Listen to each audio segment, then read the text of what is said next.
सभी बंधुओं नमस्कार, Ram Ram. Alpha defence academy Jodhpur के डिजिटल प्लेटफॉर्म पर आप सभी विद्यार्थियों का सौहार्दपूर्ण स्वागत व अभिनंदन। आज नदियों में आगे गंगा के बाद बात करते हैं सिंधु नदी तंत्र, यानी गंगा नदी तंत्र पढ़ लिया। और इसके बाद दूसरी सबसे महत्वपूर्ण नदी सिंधु। सिंधु अंग्रेजी में बोले तो इंडस।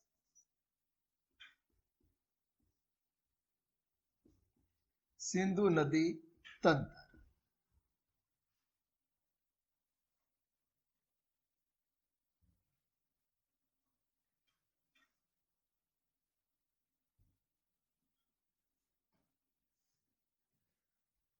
इसी सिंधु नदी के नाम पर हमारे भारत का नाम हिंदुस्तान पड़ा। सिंधु नदी हिमालय से निकलकर पश्चिम की ओर प्रवाहित होने वाली, अरब सागर में गिरने वाली हिमालय की सबसे लंबी नदी। हिमालय से निकलकर अरब सागर में गिरने वाली सबसे लंबी नदी कौन है? सिंधु। और सिंधु 3 देशों में प्रवाहित होती है। कितने देशों में? 3। सिंधु का उद्गम मानसरोवर झील के निकट है। कौन सी झील? मानसरोवर झील तिब्बत चीन में पड़ती है। मानसरोवर एशिया की सबसे महत्वपूर्ण झील है। एक तो धार्मिक रूप से भी है और भौगोलिक रूप से भी। धार्मिक रूप से यहाँ पर कैलाश मानसरोवर तीर्थ स्थित है, और भौगोलिक रूप से देखें तो इसी मानसरोवर झील के समीप एक हिमनद है पूर्व की ओर। इसका नाम है चेमयांग डुंग हिमनद, और चेमयांग डुंग हिमनद से निकलने वाली नदी का नाम है ब्रह्मपुत्र। क्या नाम है? ब्रह्मपुत्र। और इसके उत्तर पश्चिम में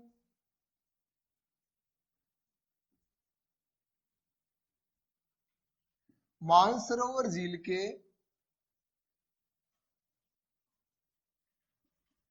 उत्तर पश्चिम में एक हिमनद है जिसका नाम है बोकरचू। क्या नाम है? बोकरचू।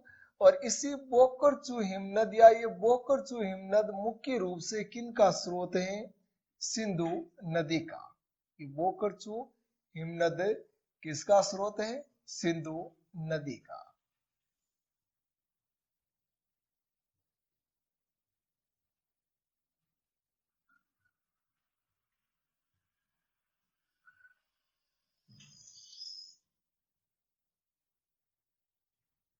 और इसी मानसरोवर झील के यहाँ निकट एक दक्षिण में और झील पड़ती है। इस झील का नाम है राक्षस ताल।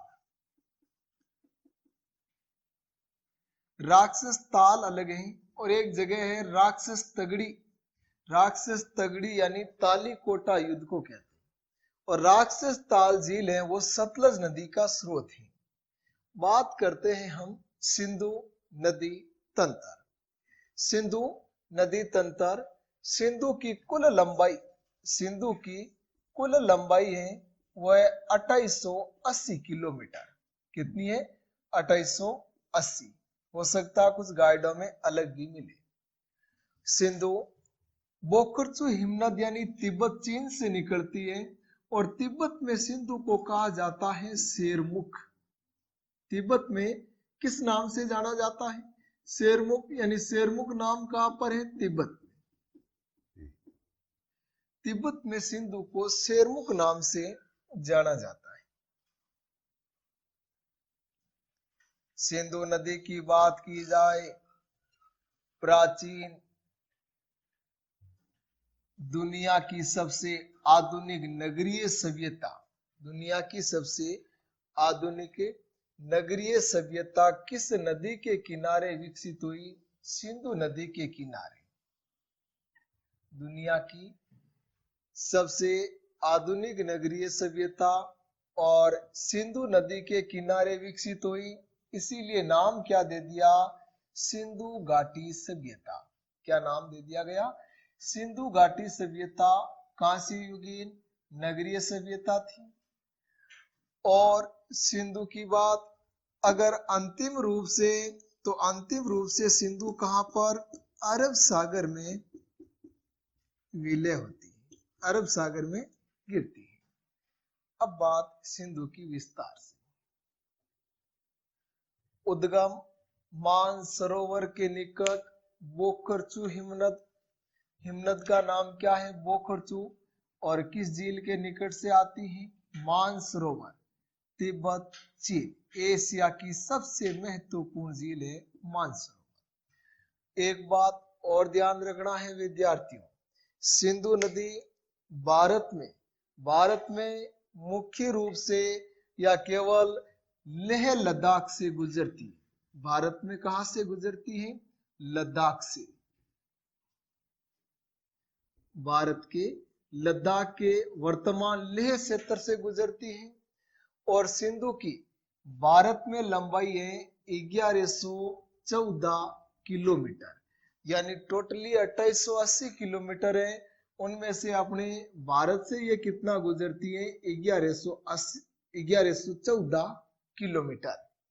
अब बात आएगी कि केवल लेह लद्दाख क्यों, कि वर्तमान में जो पीओके का गिलगिट बाल्टिस्तान क्षेत्र है वो कश्मीर में ना आकर किस में आता है, लद्दाख में।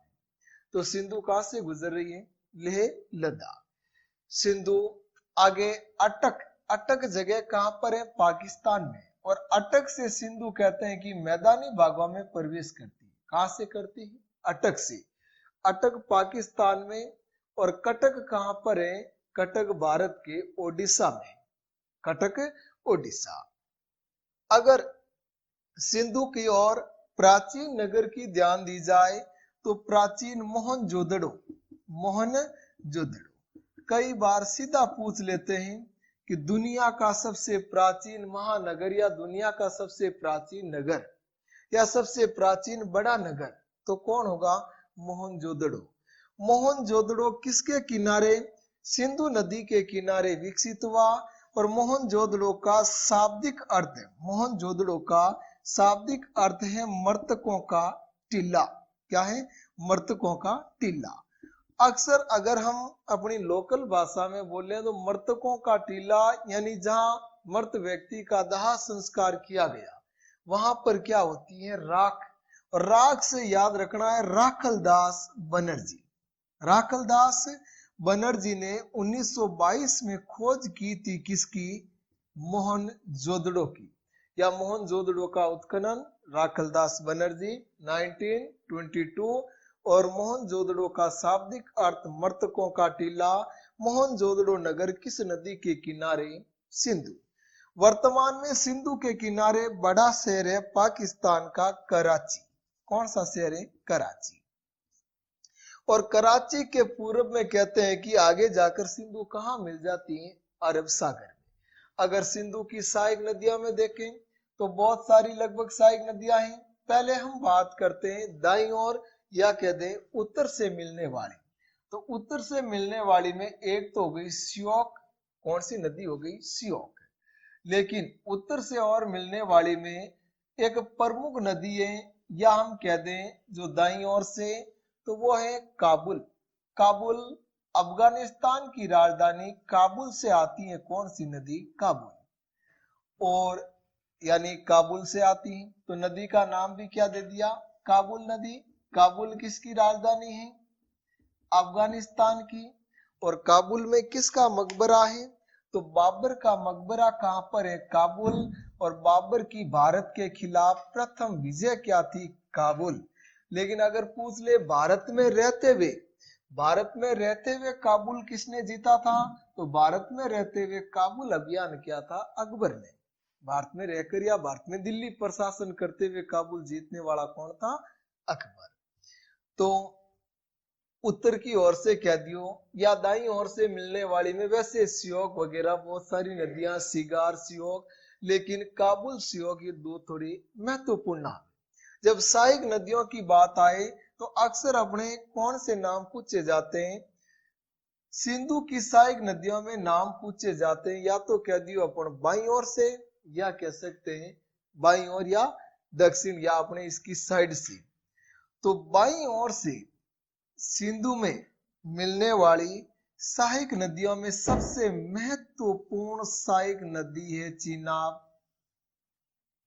बाई ओर से सिंधु में मिलने वाली सहायक नदियों में सबसे महत्वपूर्ण कौन है? चिनाब।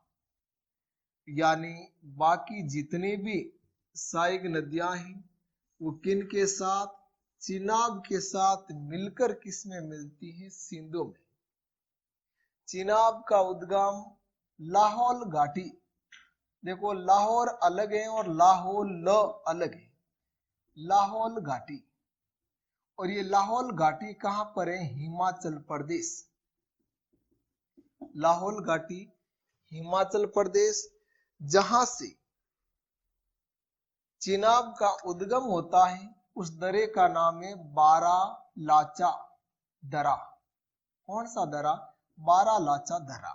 दरा यानी दो पहाड़ों के मध्य से गुजरने वाला रास्ता। चिनाब नदी का उद्गम दो धाराओं के रूप में होता है, चंद्रा और भागा। यानी चंद्रा व भागा दो नामों के रूप में उद्गम होती है कौन? चिनाब। और आगे चलकर जैसे ये धारा मिलती है तो क्या कहलाई? चिनाब कहलाई। क्या कहलाई? चिनाब। चिनाब, चिनाब का प्राचीन नाम या संस्कृत में चिनाब को क्या कहा गया? असिकिनी। संस्कृत में चिनाब को किस नाम से जाना गया? असिकिनी। चिनाब नदी पर दो पन विद्युत बिजलीघर या परियोजनाएं निर्मित है। तो प्रमुख बांध परियोजना निर्मित है। चिनाब नदी पर निर्मित परियोजनाओं का नाम, एक का नाम है बगलीहारी, बगलीहारी विद्युत परियोजना, और दूसरे का नाम है दुलहस्ती, दुलहस्ती परियोजना। तो चिनाब पर दो बांध हो गए, एक का नाम बगलीहारी और दूसरे का नाम दुलहस्ती। अब बात करें चिनाब में उत्तर की ओर से मिलने वाली चिनाब की सहायक नदी झेलम। कौन सी सहायक है? झेलम। झेलम चिनाब के उत्तर की ओर से आती है। झेलम का उद्गम स्रोत, झेलम का उद्गम स्रोत जगह का नाम है वेरीनाग, जगह का नाम है वेरीनाग, और झील का नाम है शेषनाग। शेषनाग झील से आती है कौन? झेलम।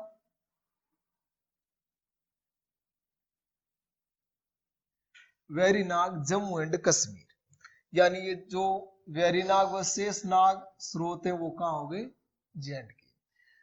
तो ये कौन सी नदी हो गई? झेलम। कौन सी नदी हो गई? झेलम।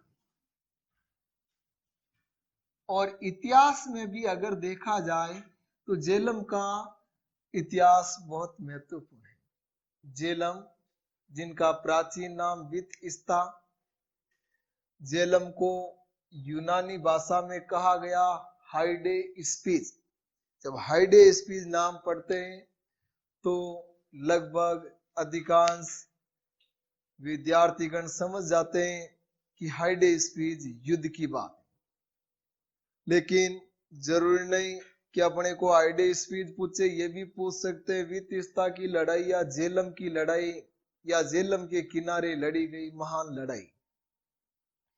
तो झेलम नदी के किनारे झेलम का युद्ध या हाइडे स्पीच का युद्ध 326 ईसा पूर्व सिकंदर महान और पंजाब के राजा पुरु यानी पौरुष के मध्य लड़ा गया।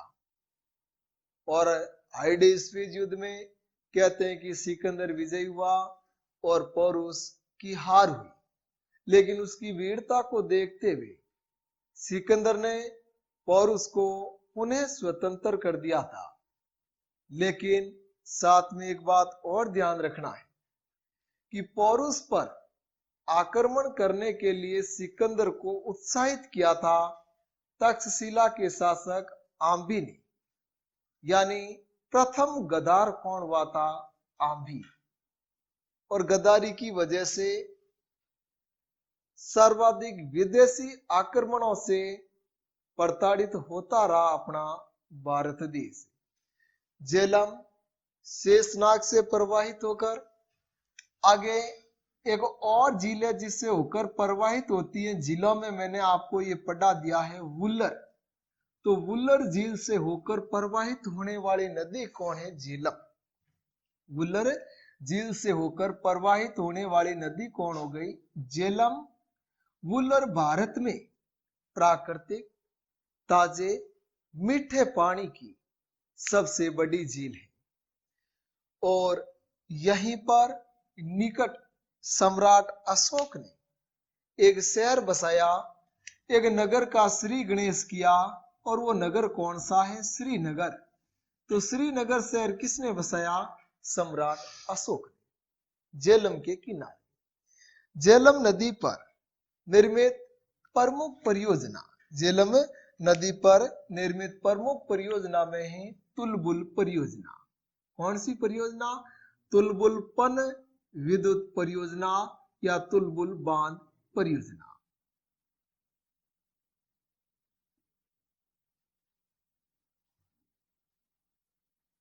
तुलबुल परियोजना जम्मू कश्मीर में निर्मित है। झेलम की सहायक नदियों में बात की जाए तो महत्वपूर्ण है किशनगंगा, क्योंकि किशनगंगा डैम परियोजना भारत व पाकिस्तान के मध्य विवादित रहा था। किशनगंगा, लिद्दर, पोंछ ये सब किनकी सहायक नदियां हैं? झेलम की। तो पुनः एक बार देखो, झेलम, झेलम का प्राचीन नाम वितस्ता या यूनानी भाषा में इसे कहा गया हाइडेस्पिर। झेलम का उद्गम स्थान वेरीनाग और स्रोत कौन है? शेषनाग झील। झेलम किस झील से होकर प्रवाहित होती है? वुल्लर से। और झेलम पर निर्मित प्रमुख परियोजना कौन सी है? तुलबुल परियोजना। झेलम के किनारे श्रीनगर शहर और श्रीनगर बसाया था सम्राट अशोक ने। झेलम आगे जाकर किसमें अपना पानी मिला डालती है? चिनाब। तो झेलम किन की सहायक हुई? चिनाब की। चिनाब, चिनाब कहां से निकलती है? लाहौल घाटी, बारालाचा दर्रा से और दो जल धाराओं के रूप में, चंद्रा और भागा। चंद्रा व भागा मिलने के बाद ये संयुक्त जल धारा किस नाम से जानी गई? चिनाब। और चिनाब सिंधु की सबसे प्रमुख या सिंधु की मुख्य सहायक नदी। चिनाब नदी पर दो पन विद्युत परियोजनाएं निर्मित हैं, एक तो बगलिहारी और दूसरी का नाम है दुलहस्ती। चिनाब का प्राचीन नाम या चिनाब को संस्कृत में क्या कहा गया? असिकनी। क्या कहा गया? असिकनी। अब यहाँ पर जितनी भी रावी, सतलज, झेलम ये अपना पानी किसे देती हैं? चिनाब को। और चिनाब संयुक्त रूप से अपना सबका पानी किसे देती है? सिंधु को। चिनाब, चिनाब में ऊपर से प्रथम आ रही है कौन? झेलम। और इधर चिनाब में मिलने वाली नदी हो गई रावी। कौन सी नदी? रावी।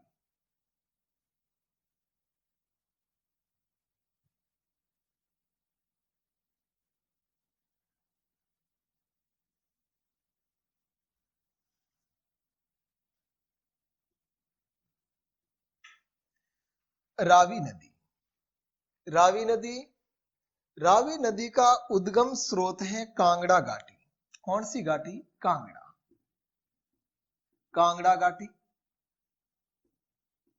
रोहतांग दर्रा के समीप, कांगड़ा घाटी रोहतांग दर्रा के समीप से उद्गम होता है किस नदी का? रावी का। साथ में एक बात और ध्यान रखना है मित्रों कि रावी का प्राचीन नाम अगर आपको पूछे तो रावी का प्राचीन नाम था पुरुषणी। क्या नाम था? पुरुषणी। और पुरुषणी नदी के किनारे भारतीय इतिहास की सबसे प्राचीन लड़ाई लड़ी गई, जिनकी जानकारी, जिनके स्रोत वेद है। पुरुषनी नदी के किनारे लड़ा गया था 10 रागीय युद्ध, यानी 10 राजाओं के साथ लड़े थे राजा सुदास, और एक साथ 10 शासकों को पराजित किया था किसने? राजा सुदास ने। तो पुरुषनी किनका प्राचीन नाम हुआ? रावी का। और रावी के किनारे कौन सा युद्ध लड़ा गया? यानी 10 रागीय युद्ध। रावी, अगर बात करें रावी के किनारे कोई प्राचीन सभ्यता स्थल की, तो जो हड़प्पा सभ्यता स्थल है, सिंधु घाटी सभ्यता का प्रथम स्थल। हड़प्पा किसके किनारे? तो हड़प्पा प्राप्त हुआ अपने रावी के किनारे। हड़प्पा।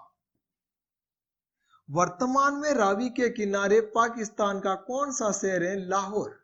कौन सा शहर है? वर्तमान में लाहौर है, वो किसके किनारे है? रावी के किनारे।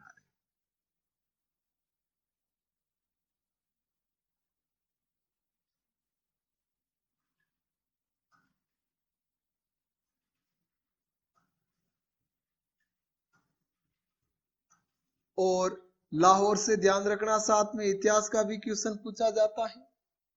लाहौर 26 जनवरी 1930 भारत में पहली बार तिरंगा झंडा पंडित जवाहरलाल नेहरू ने लहराया था लाहौर में।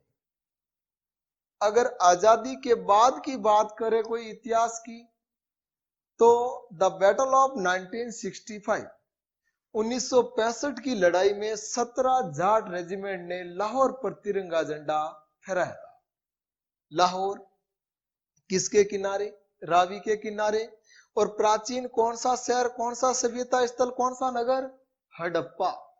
हड़प्पा बहुत बार पूछा गया और पूछा भी जाता है कि प्रथम तो बात हो गई कि हड़प्पा सभ्यता का उत्खनन किसने किया, या हड़प्पा की खोज किसने की? हड़प्पा 1921 सर जॉन मार्शल के नेतृत्व में उत्खनन कार्य दयाराम साहनी ने किया। हड़प्पा का उत्खनन किसने किया? दयाराम साहनी ने। और मोहनजोदड़ो का उत्खनन किसने किया? राखलदास बनर्जी ने। अब दोनों में ये प्रमुख नगर है, तो इन दोनों का नाम भी पूछा जाता है, खोजकर्ता या उत्खननकर्ता का, तो कंफ्यूजन नहीं होना है। हड़प्पा पीछे शब्द लगे अप्पा, और अप्पा ने कहीं आवे दया।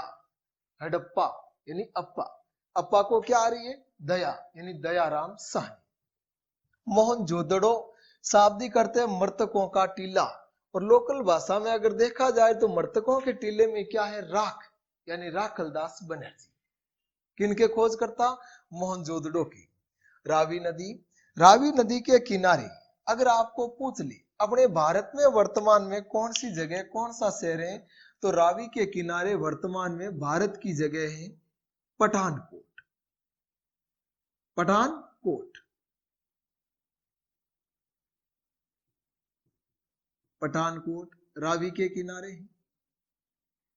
और पठानकोट में रावी नदी पर निर्मित डैम का नाम है रणजीत सागर बांध। लेकिन रणजीत सागर बांध अगर सीधा पूछे शॉर्ट नेम, तो आता है थिन बांध। क्या नाम आता है? थिन बांध। थिन बांध। रणजीत सागर यानी थिन बांध किस पर बना हुआ है? रावी नदी पर बना हुआ है। कहां पर है? पठानकोट, पंजाब। अब रावी के नीचे प्रवाहित होने वाली नदी, रावी के नीचे राक्षस ताल झील से निकलने वाली नदी, जिसका नाम है सतुदरी। क्या नाम है? सतुदरी। सतुदरी यानी सतलज।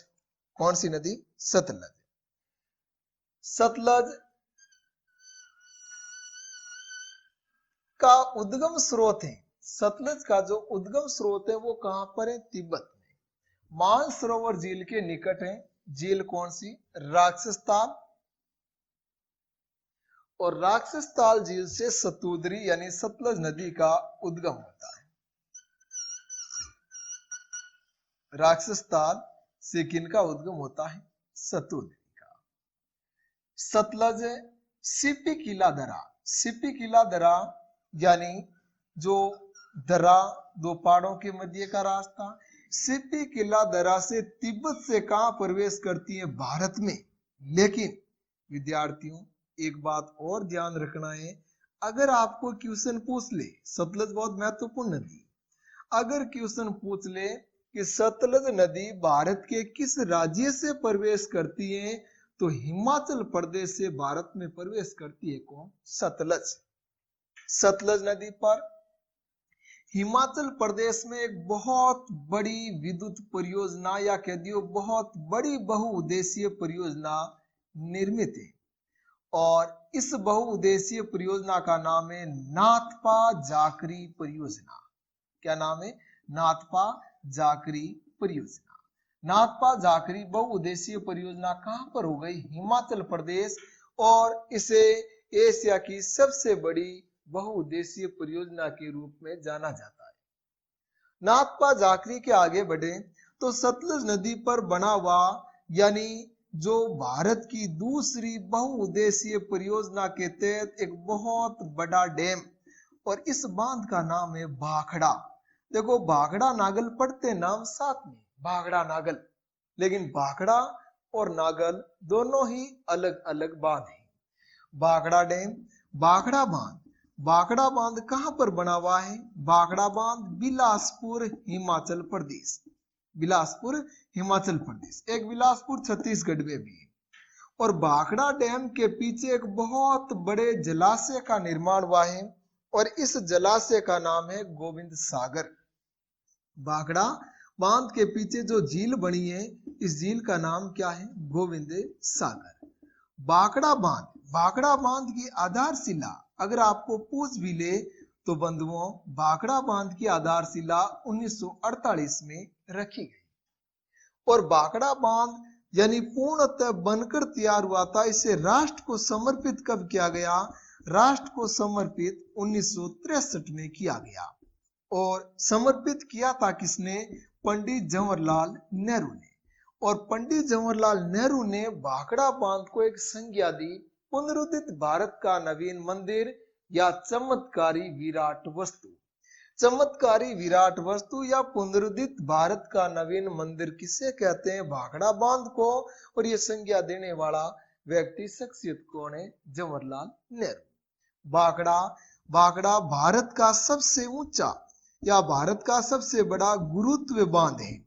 अगर आपको इसकी ऊंचाई पूछे तो लगभग यानी 226 मीटर, लेकिन पूर्णतः शुद्ध 225.55 मीटर ऊंचाई है किनकी? भाखड़ा बांध की।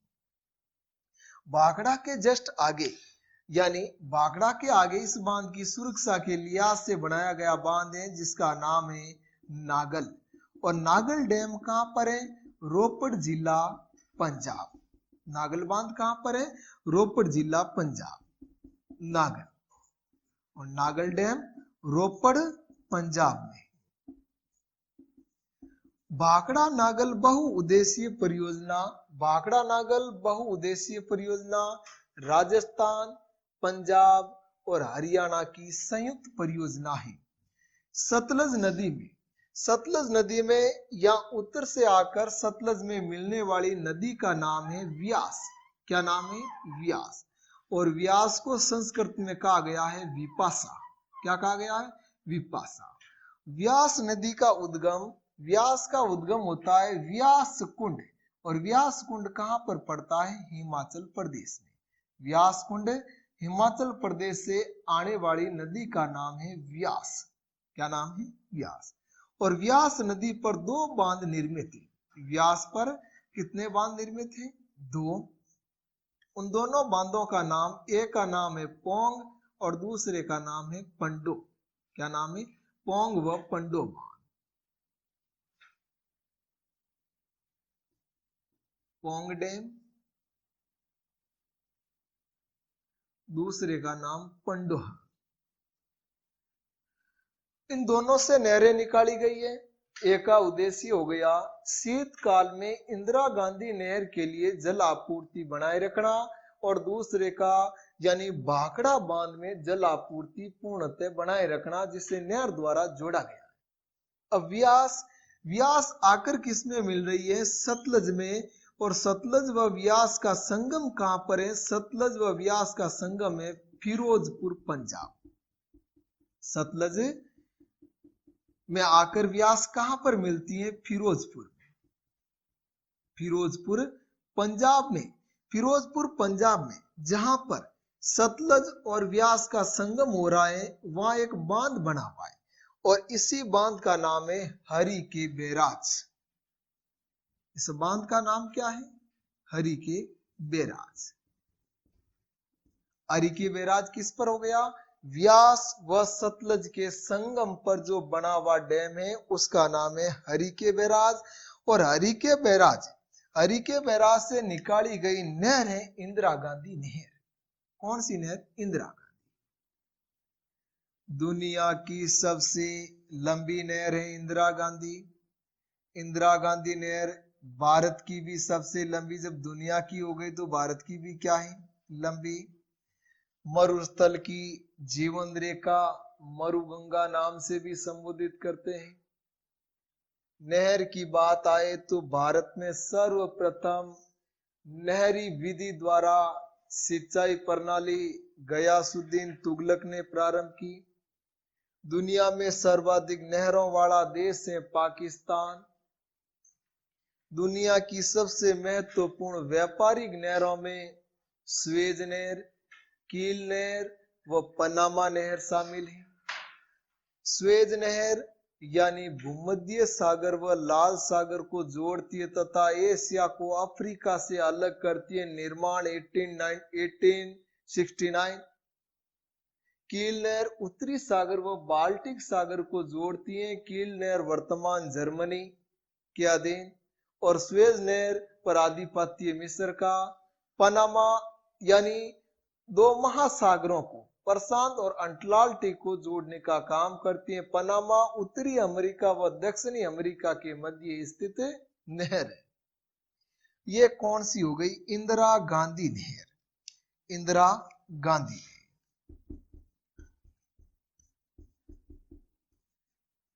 इंदिरा गांधी नहर की रूपरेखा इंजीनियर कंवर सेन ने तैयार की थी। इंदिरा गांधी नहर कुल लंबाई 650 किलोमीटर है। इंदिरा गांधी नहर ये अलग से देखें। अब देखो पुनः आओ अपने नदी सतलज। सतलज नदी फिरोजपुर के अलावा लुधियाना भी किसके किनारे हैं? सतलज। लुधियाना आर्मी एसएससी यानी डिफेंस में एक लुधियाना का क्वेश्चन पूछा जाता है कि लुधियाना शहर किस उद्योग के लिए प्रसिद्ध है? लुधियाना विशेष रूप से साइकिल उद्योग के लिए प्रसिद्ध है। अब थोड़ा सा आगे निकले तो यहाँ फिरोजपुर में एक जगह है जिसका नाम है हुसैनी वाला। हुसैनी वाला फिरोजपुर पंजाब। हुसैनी वाला फिरोजपुर पंजाब से निकाली गई एक और नहर है। इस नहर का नाम है गंग नहर। क्या नाम है? गंग नहर। यह अपने राजस्थान की प्रथम नहर है और गंग नहर चूने से निर्मित है।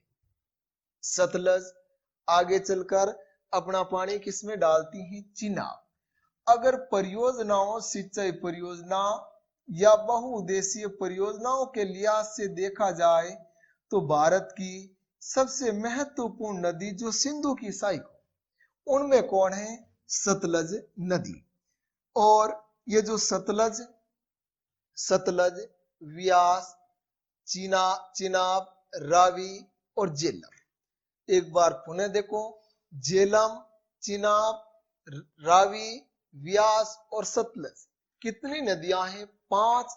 और इन्हीं 5 नदियों की भूमि कहलाती है पंजाब। इन्हीं 5 नदियों की भूमि क्या कहलाई?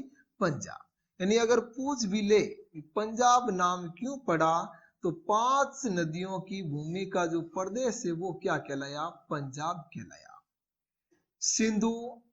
अब सिंधु नदी को लेकर लगभग कई बार भारत और पाकिस्तान के मध्य सिंधु नदी जल को लेकर विवाद होता रहता है। इस विवाद को देखते हुए 1960 में 1960 में हुआ था सिंधु जल समझौता। सिंधु जल समझौता कब हुआ? 1960। और ये सिंधु जल समझौता कहां पर हुआ? कराची में। और पूछ भी ले कि किसकी मध्यस्थता में हुआ, तो सिंधु जल समझौता विश्व बैंक की मध्यस्थता में हुआ 80:20। 80:20 कैसे?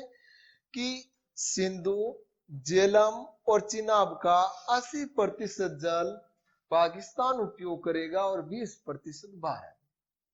वापस रावी, व्यास और सतलज का 80% जल भारत उपयोग करेगा और 20% कौन? पाकिस्तान।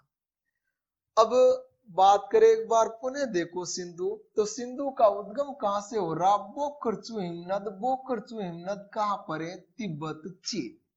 और उद्गम स्थल पर सिंधु को किस नाम से जाना जा रहा है? यानी तिब्बत में सिंधु को क्या कहते हैं? शेरमुख।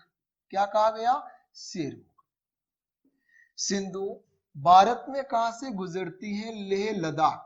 लेह लद्दाख वर्तमान में केवल लेह से, और लद्दाख यानी आगे गिलगिट बाल्टिस्तान वगैरह जो पाकिस्तान के अधिकृत, वो वर्तमान में किस क्षेत्र में आता है? लद्दाख। सिंधु की सहायक नदियों की बात करें तो दाईं ओर से यानी काबुल, श्योक, इनके अलावा सिगार वगैरह ये। लेकिन सिंधु की मुख्य सहायक नदी कौन है? चिनाब। चिनाब के साथ झेलम, रावी, सतलज, व्यास, ये सभी किनकी सहायक नदियां हैं? सिंधु की। सिंधु अंतिम रूप से अपना जल कहां पर ले जाती है? अरब सागर। सिंधु के किनारे प्राचीन कौन सा नगर विकसित था या नगर बसा हुआ था? मोहनजोदड़ो। और वर्तमान में सिंधु के किनारे तो वर्तमान में कौन है? कराची। सिंधु की कुल लंबाई कितनी है? 2880 किलोमीटर। और ये भारत में कितनी बहती है? 1114 किलोमीटर। सिंधु का स्रोत यानी आपको जलाशय झील के हिसाब से पूछ ले किस झील के निकट, तो मानसरोवर। मानसरोवर झील के निकट 3 नदियों का उद्गम होता है, ब्रह्मपुत्र, सतलज और सिंधु। तो ये तो बात थी सिंधु नदी तंत्र। केवल इतनी सी बात अगर याद हो जाए तो नदियां, नदी की साथ उसकी सहायक नदियां, बहुउद्देशीय बांध परियोजनाएं, कोई और किनारे शहर, या मान लो निकाली गई नहर, ये संपूर्ण बातें केवल एक छोटे से पेज में पूरी हो जाती। यानी आपको अलग अलग खंगालने की आवश्यकता नहीं होती है। जितना हो सके उस चीज को क्या पूर्णतः सरल और व्यवस्थित बना दिया गया। तो देखो सिंधु नदी तंत्र पूर्णतः इति सिद्धम हुआ। अब आप इसे प्रिंट कर लियो, लिख दियो, छाप दियो और उसके बाद में आगे देखो।